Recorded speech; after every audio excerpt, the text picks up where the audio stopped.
For my students. This is for the boys whose bedrooms are in the basement, who press creases into jeans, who carve their names in pavement. The girls whose names are ancient, ancestry is sacred, the Aztec and the Mayan gods Abuela used to pray with. This is for the dangerous words hiding in the pages of composition notes, holy books, and Sanskrit.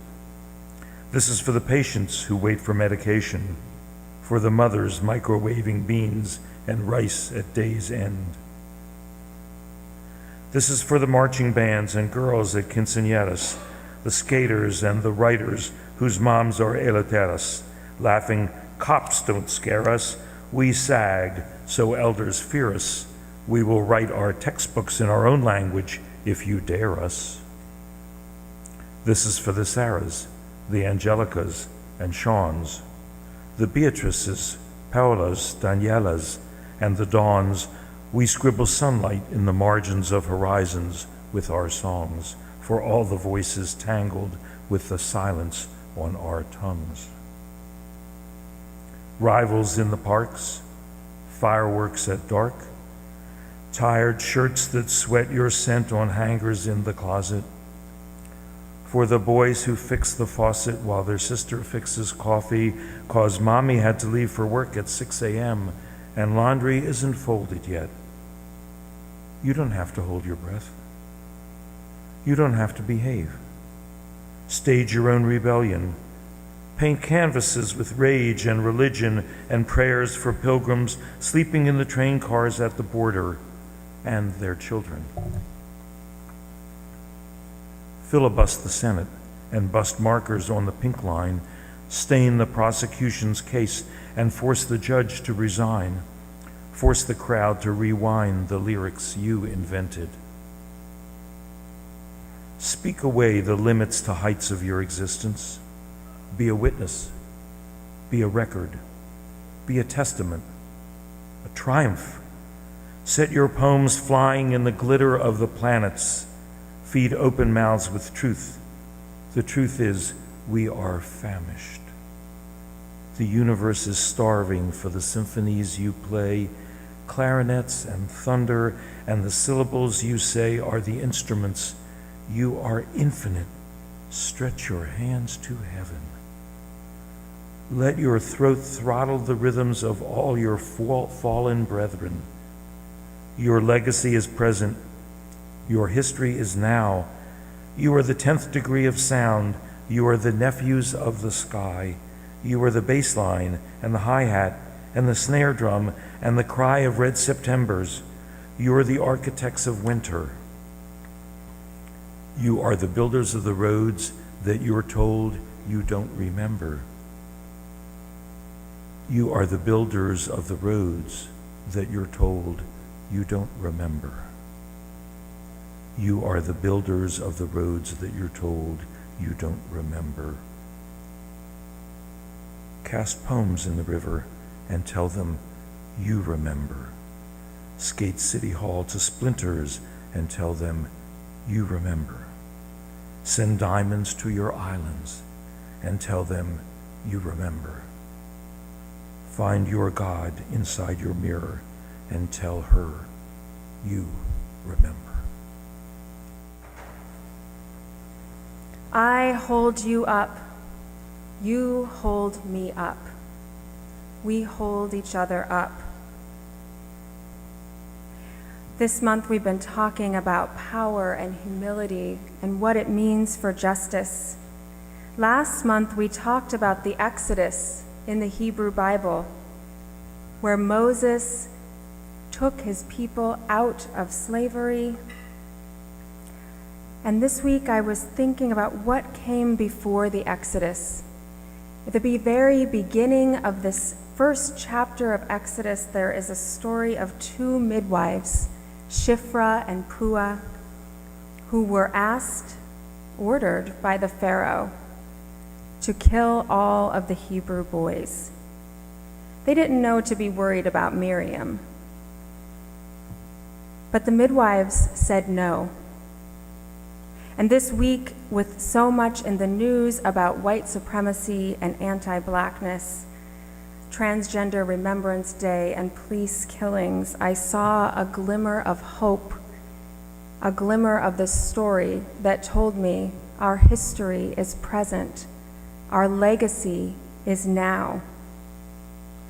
The Department of Homeland Security Secretary Nielsen, who has been terrible in border policies, this week she refused to sign an order to authorize lethal force on our soil, on our southern border, by our military. The order was signed by someone else, but she said no, as the midwives said no. And I don't know what was in her heart, but it told me that it's never too late for a hardened heart to turn. That the testimony of people speaking out for justice has power, the power to transform. As we are transformed, we give others power to transform themselves, and the ripple continues. We have words in our mouths that grant us the courage to speak. In our poem this morning, Cologne said, "There are dangerous words hiding in the pages of holy books," and I hear the story of the midwives as a dangerous story. The story that tells us someone is missing, someone is crying. It reminds us that our collective liberation starts with recognizing our shared humanity, remembering that we are all saved together or not at all. I hold you up. You hold me up. We hold each other up. In the news, there is terrible lies. I don't believe them. I don't believe the lies that there are criminals and gangsters coming in droves towards our borders. Do you? No. I think we all know about journeys, and we wonder what comes on either side of the journey. What makes someone make that decision to collect their children and walk 1,000 miles? I know about journeys, and I know that you do too. I spend a lot of time in the car. But this is not just for my internship. It has been true for my entire life.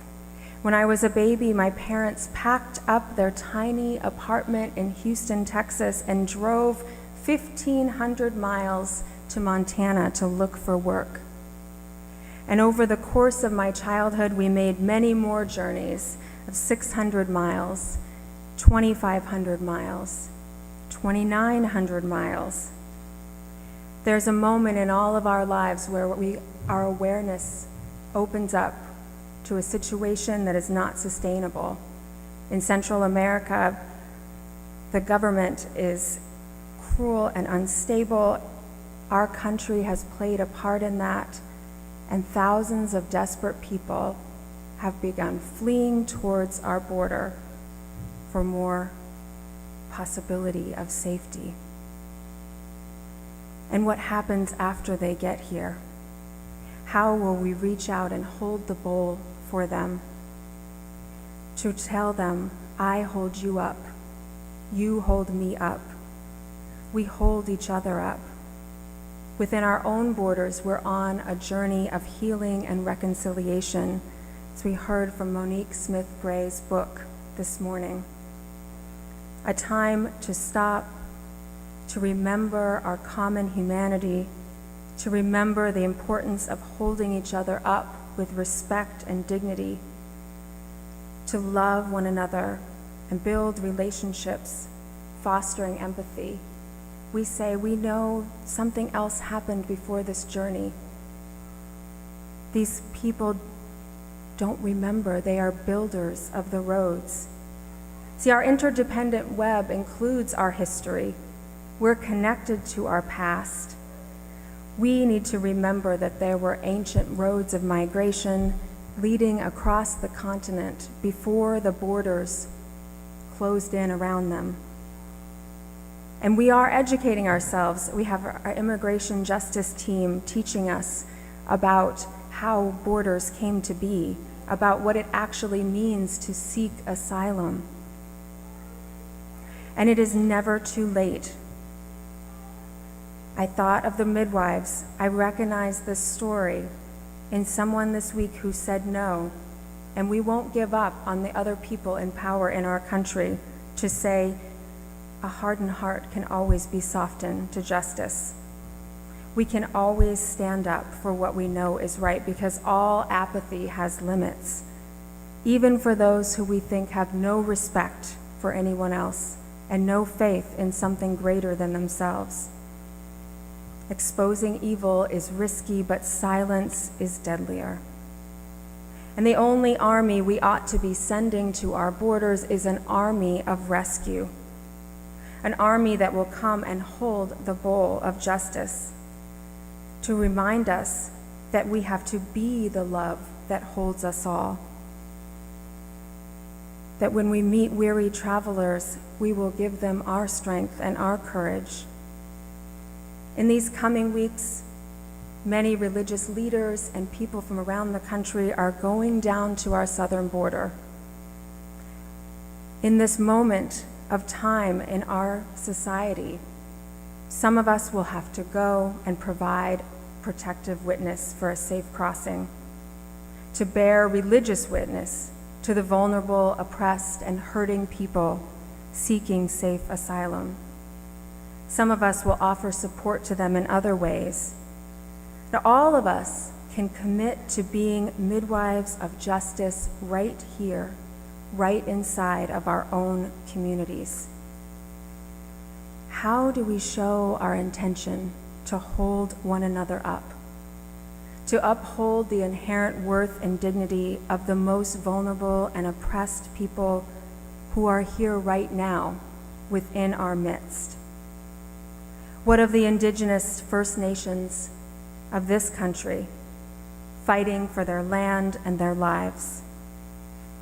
What of the indigenous people of the Americas who built the great roads of migration and experienced the borders closing around them? Some made treacherous journeys long ago. Some journeys were forced upon millions of people, like the Middle Passage of the slave trade. I know that white supremacy and anti-Blackness are at the root of every system of oppression that we are fighting against, every unjust policy that devalues the inherent worth and dignity of every human being. This anti-Blackness and white supremacy have created the deadly conditions in Central America. We say, bless those who come. The gates of justice are rusted shut and chained. Weeds and brambles choke the path that leads there. We will open the gates to those whose hope has been stolen. For there is no distance that cannot be covered over and over again. We hold each other up. The work is lighter together. Together we can be a witness, be a record, be a testament, a triumph, to feed open, famished mouths with truth. We will welcome the stranger whose heart we know. We won't believe their lies that we hear about in the media, and we see the holy in their midst. We know that Moses would not have been able to part the seas if the midwives hadn't ensured that he had safe passage into his life. If the midwives hadn't said, no, all of the babies will live. In this Exodus, I know that Moses and Miriam and Mary and Joseph, Jesus and Magdalena are walking towards us as we speak, carrying within them scientific and medical breakthroughs, art and music and poetry and religion and prayers to advance our entire civilization. Because none of us are saved unless all of us are saved. They are us. We are them. We have all been the stranger. We have all been a desperate seeker of justice and sanctuary. You hold me up. We hold each other up. Let us open the gates. Let us let the light of justice shine. And so it is.